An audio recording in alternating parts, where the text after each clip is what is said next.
I want to thank y'all for being here. Dr. Cowison, we go back a long way. Thank you for this assignment. But it's a pleasure to be here and cover this information. What I'm going to do today is talk a little bit about protein dynamics, the markets, amino acid nutrition, take a bit of a pause, go back into the literature, learn a little bit about blood biomarkers and amino acids. That's the first thing I have to do when he assigns me something. I've got to go figure out what he wants me to do. And then I'm going to talk about some of the data we've collected with Verax. So happy to cover this information and happy to be with you for the next few minutes here. So with this particular graph, we've got 2024, 2025. This is kind of something that's lifted from Gordon Denny, but then I put it on a map and draw some circles around the emphasis areas for 1,000 metric tons of soybean meal crush per day. So this is all new. It may not be new infrastructure, but it's either new expansion or new infrastructure. It's been talked about a lot based on the U.S. dynamics with biodiesel, the increased crush for the demand, the fact that we're going to have to learn to be a soybean meal exporter instead of a soybean exporter, and all of the dynamics that have occurred. So with that said, there are tremendous opportunities for feed cost flexibility, not just feed cost flexibility, but also feed cost relief. So in these two slides with corn, it's listed as bushels, so I didn't put that in tons for you. Soybean meal's on U.S. tons, okay, so a short ton. And we see the ramifications, we see the impact already of what's happening with our markets.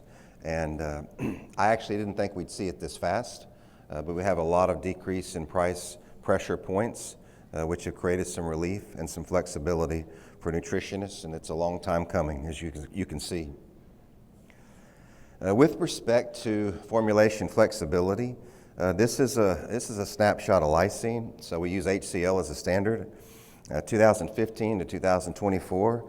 If you look at around the year 2010, 2011, 2012, there's an uptick there. That's with the commercial acceptance of L-valine. When L-valine comes in the diet, it sells lysine. Same thing L-threonine did. Okay, so it's a function of an improvement with feed-grade amino acids.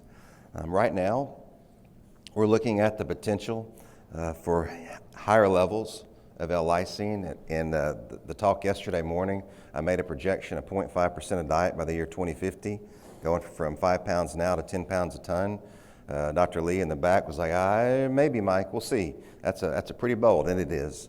But I think what's going to happen is we're going to have flexibility for lots of different amino acids. The points here is that we're changing diet dynamics, and we have lots of opportunities for formulation flexibility. The current slide here is from Jason Lee. This is a CJ estimated data, and it looks at the L-valine market, 18, 19, 20, 21, 22, 23. I had a polynomial on this when I put this together when Jason sent me, and I said, I'm not doing that. This is linear. It's an amazing acceptance of a feed-grade amino acid. We have to remember it took 20 plus years with methionine in the 1950s. Lysine was first marketed in the 1970s. It took 30 years for acceptance. L-threonine took about 10, and now it's just much, much faster. The acceptance of amino acids and meeting the needs in formulation. And a lot of it deals with the understanding of how to feed the bird, how to target minimums so deficiencies don't occur. With valine, I was a bit worried when it was beginning to be marketed. I kept telling everybody, do not put an L-valine cap in your ingredient matrix, because that was done with lysine for 20 years, and it was done with threonine for about 5, and it wasn't done.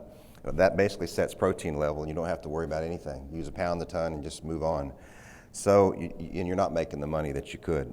So with this, markets are changing, and flexibility is occurring. So to the concept today, blood biomarkers and this symposium, I made a point here, as our formulation strategies become broader, we have lots of possibilities to be able to say, okay, when is performance compromised, and what can we do to predict it, and what can we do to have a portfolio of information to be prepared, i.e. Different ideas and concepts you can do, like the biomarker. So with anything, when Dr. Cowanson and I talked about this, he basically sent me an email. I said, hey, you want to talk on amino acids? I was like, okay, what's he up to? I said, no more emails, let's have a call. So we had a call, and he said it's a blood biomarker. I said, well, I'm glad we had this call. So I said, got students right over there. There's 6 of them sitting right over there. There's 7 experiments running right now. Verax team, send me that equipment if you can. They're like, time out, right now? Yes, now. So they sent it to us at Arkansas, and we implemented that technology, and that's what I'm going to show you today. I've got a few more slides though before I go into that and talk about what we're going to do.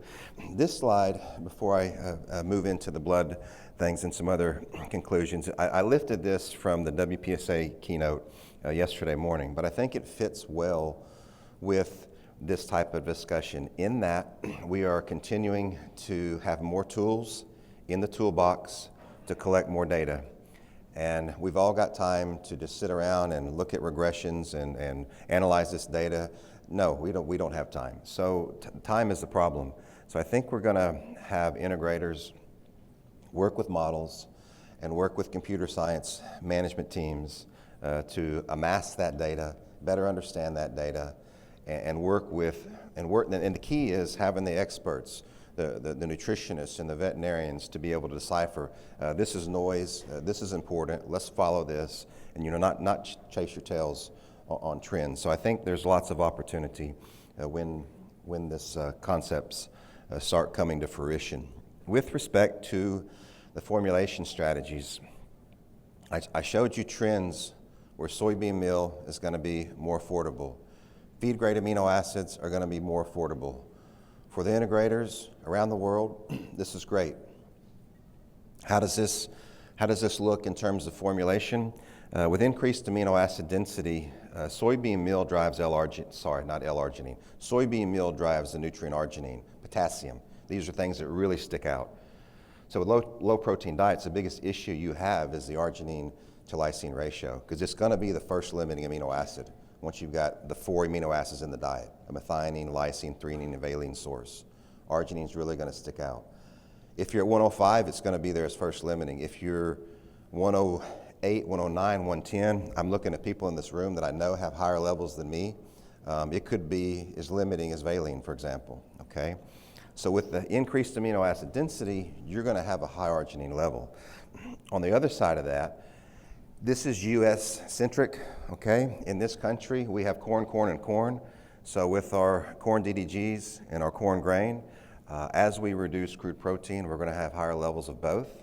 And we have about 4 years right now of assessing leucine needs. And that's because leucine needs are going to increase in these types of scenarios. Sometimes it surprises folks. I mean, around the world, Jason Lee let me know that they're looking at L-leucine marketing in Europe, and that's never going to come here. We've got too much corn, but in wheat-based diets, you're going to need that concept, for example, and that amino acid to help. So leucine on one hand is going up. On the other hand, arginine is going up. 2 different types of formulation. Why do I bring up this point? Because I think it's interesting. If we look at cell turnover, cell metabolism, as you all know, many of the PhD students that are in here, they look at the mTOR systems. And this complex system is activated by those 2 amino acids. We look at sometimes at high leucine diets and we're like, boy, we got to measure this antagonism. And sometimes we get a beneficial response. So we scratch our heads and say, where do our nutrient minimums need to be? Some of this may be because of the biological functions of these amino acids above that of meeting performance needs in terms of minimum amino acid requirements for cell metabolism and protein synthesis. So after I got my assignment from Dr. Cowanson, I went back. Sorry to keep saying that. We work well together.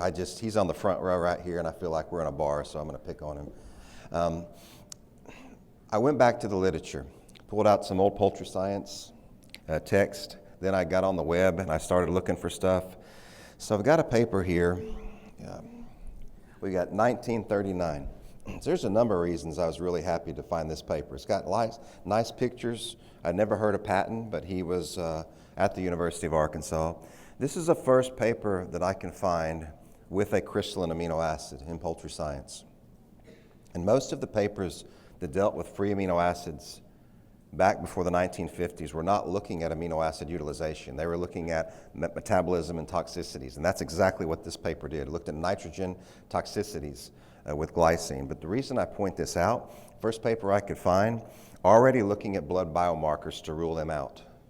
First paper I could find. Back in the 20s, 30s, and 50s, good for graduate students, when the professors did the research, they would have a series of experiments. Some of them would make the paper, some of them wouldn't. Their blood data didn't make the paper, but they reference it. So when you look at old literature, you got to read the whole paper. It's not just in the tables and the figures. So this is a chapter from a book that I bought in 1994. I bought this book in 94 because I finished at NC State with my doctorate, and I was heavy minerals, heavy immune response, and I went to work for Biochemistry in St. Louis, and I found myself surrounded by faculty and scientists that all came from the University of Illinois. They had ideal protein beat into their heads, and for me, I walked in and said, what the hell's ideal with it? And they were like, okay, you need to learn, son. So I got books, and I read. This chapter is an amazing chapter in this book by Neeson. It's by Austin Lewis, and it talks about all the different components of the dose response and how to properly conduct amino acid research. So it's a really good tool, especially for students if you're looking for something to read, and it cites a lot of the older literature. I bring this point up because what can you do in this type of research to use a blood biomarker, for example, to better help validate your response? So in this chapter, it talks about all the things that you can measure to support the dose response. So one of them is that of the amino acid of interest, i.e. the first amino acid limiting of which is being tested. Look at performance, but also look at the blood indices in a dose response, and you've got to have a dose response to do this. The dose response has got to follow traditional wisdom, very deficient to very excessive. So this is the work in rats on lysine. They found the need of 0.7 to 0.8. And when you look at this sigmoidal response of 0.7 and 0.8 of lysine in the blood, it correlates to that. And what you do is you publish this in a sigmoid form. Timing of bleeding, blood sample sampling, the timing of it, all very, very important.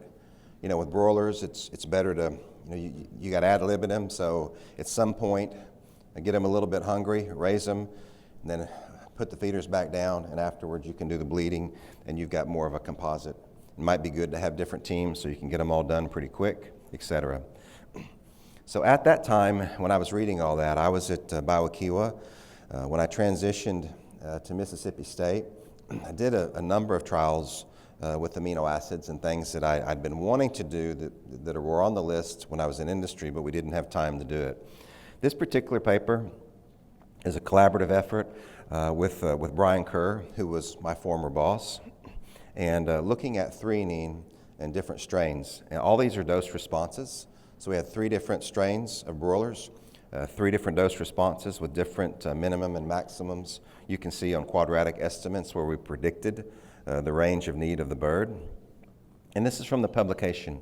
This is a sigmoid response that occurred. So we had body weight gain that occurred between a 0.73 and a 0.79. And when we look at our blood data, it matches that pretty carefully. So nice blood responses to back up the nutritional mechanism behind the response. So I found this the other night, kind of interesting. I wanted to find a paper with linearity in the blood tools, because this is something that I typically don't do. As a nutritionist, I don't like linearity, because where are you going to, I want an inflection point so I can get a number. It's all about a number. Here you've got to pick the highest level. So I said, I've got to pick this paper, because it's on thoroughbreds, and we're in Kentucky. This was a couple of nights ago. But it was at night, and I was drinking.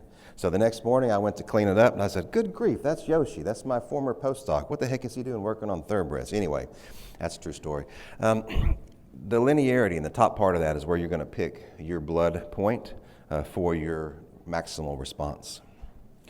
So speaking of postdocs, I've got to mention some nice work that Dr. Corzo did. Dr. Corzo came to me at Mississippi State, and he'd been with Professor Moran at Auburn.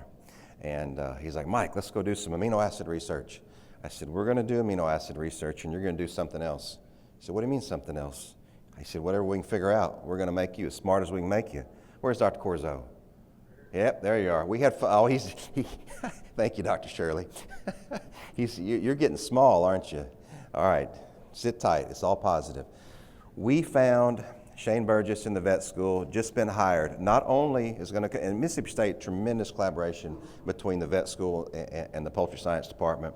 But not only that, he built a proteome center, and the entire College of Agriculture supported that proteome metabolic center.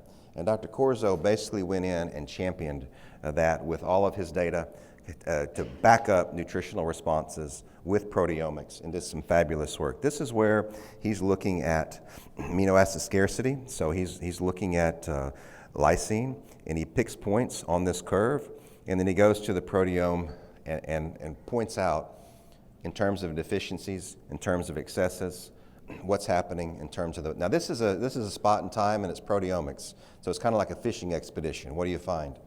So it's just a point to where you can look at these blood indices and find some other things.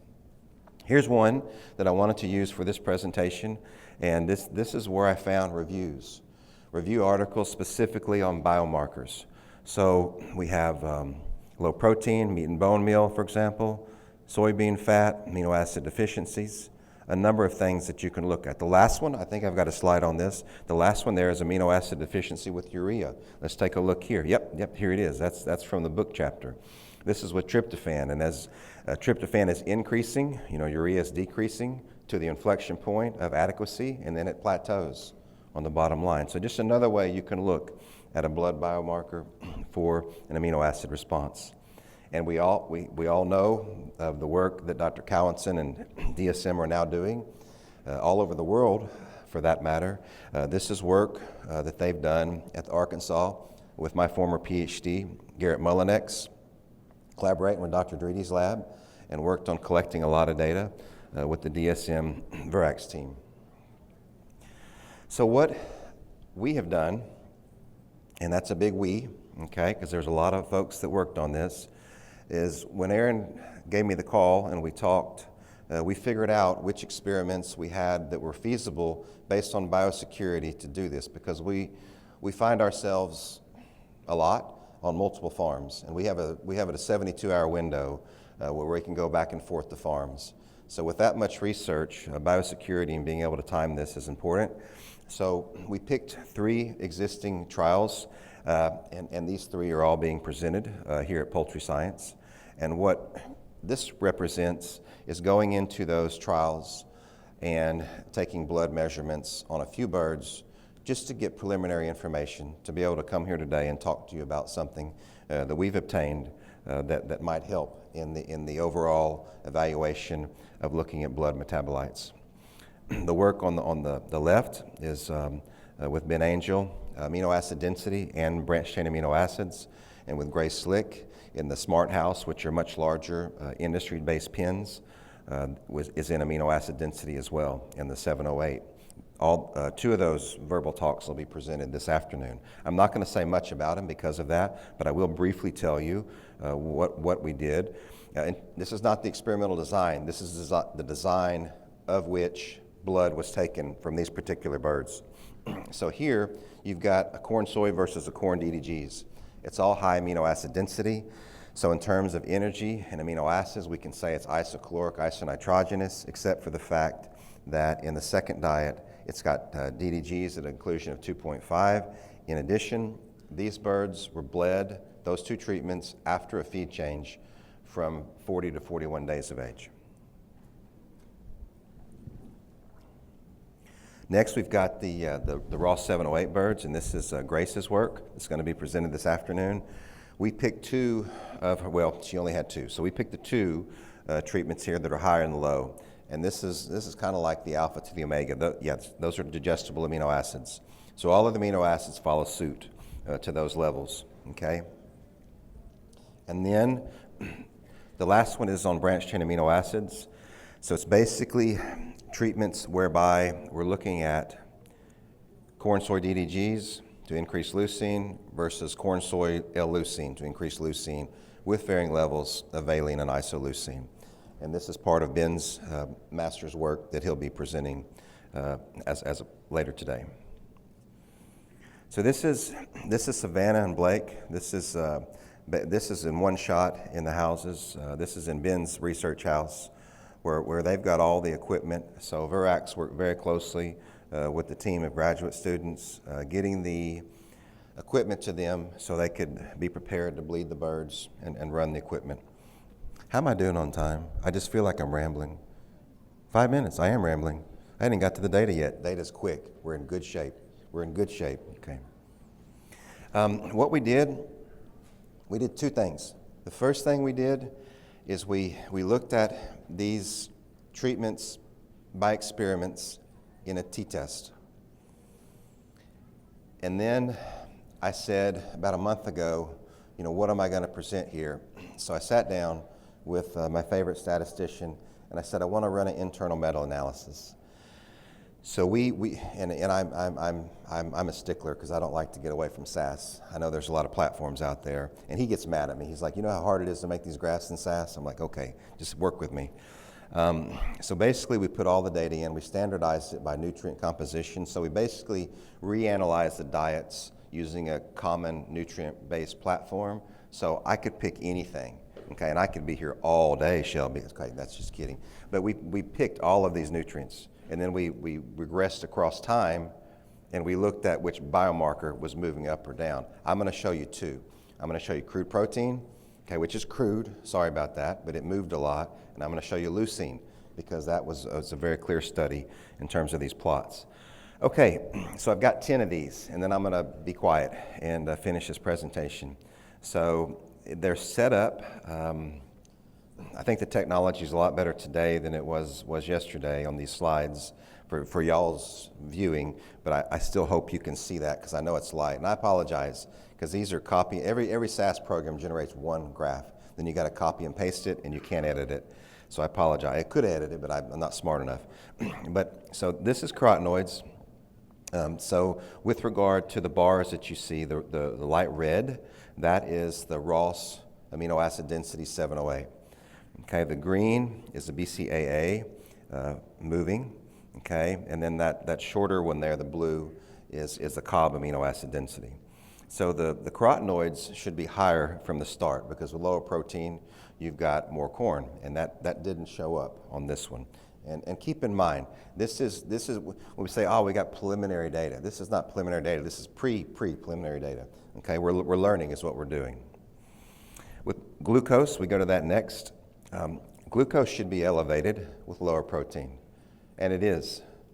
It's very clear on the raw 708 birds, and to some extent on that first slide with the branched chain amino acids as well. And on the right-hand side, a little bit of noise, but very interesting there.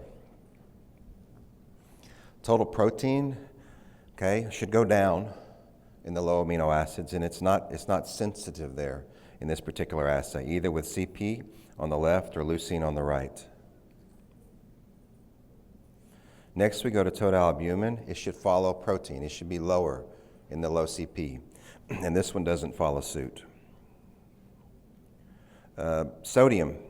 We had a number of electrolytes move around, and we got significant difference from them. Sodium was not one, but it was close, but not a lot of differences to point out here.